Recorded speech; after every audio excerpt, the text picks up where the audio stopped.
মুজাফফর বিন মহসিন কিছুদিন আগে একটা ওয়াজ করেছিলেন যে ওয়াজে তিনি ইমাম শাফির একটা কিতাব থেকে ইরানের শিয়াদের অনেক ভুল ভ্রান্তি তিনি তুলে ধরছিলেন। তো সেই ওয়াজটি আমি সেভ করে রেখেছিলাম, কিন্তু দেখলাম যে সেই সেভ করা ওয়াজটি আর আমি পাচ্ছি না। তার মানে উনি ইউটিউব থেকে সেটাকে ডিলিট করে দিয়েছেন। তো যাই হোক, উনি ডিলিট করলেও সেটা তো আমার আমার তো মনে আছে সেটা উনি কি বলেছিলেন। তিনি ইমাম শাফির একটা বই দেখিয়ে দেখিয়ে ইরানিদের এবং শিয়াদের অনেক ভুল ভ্রান্তি উনি তুলে ধরছেন।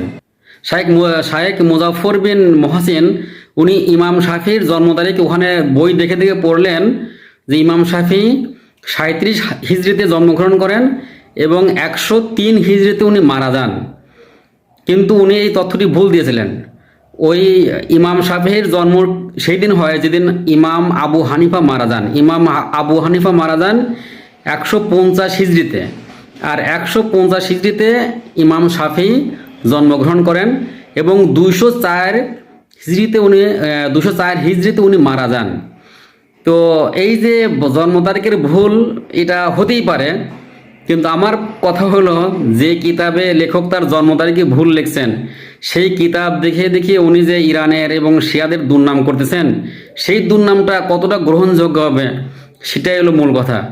যে কিতাবে উনি 113 বছর উনি ভুল করছেন। তো যে কিতাবে লেখকের বয়সী লেখক ঠিকভাবে লিখতে পারেন নাই, আর সেই কিতাবে লেখক কি করে মানে সত্য কথা বলবেন, ভালো কথা বলবেন, এটা আশা করা যায়। আসলে কি ওটা ইমাম শাফি লিখছেন নাকি ইমাম শাফির নামে চালিয়ে দেওয়া হয়েছে, সেটাই হলো বড় কথা।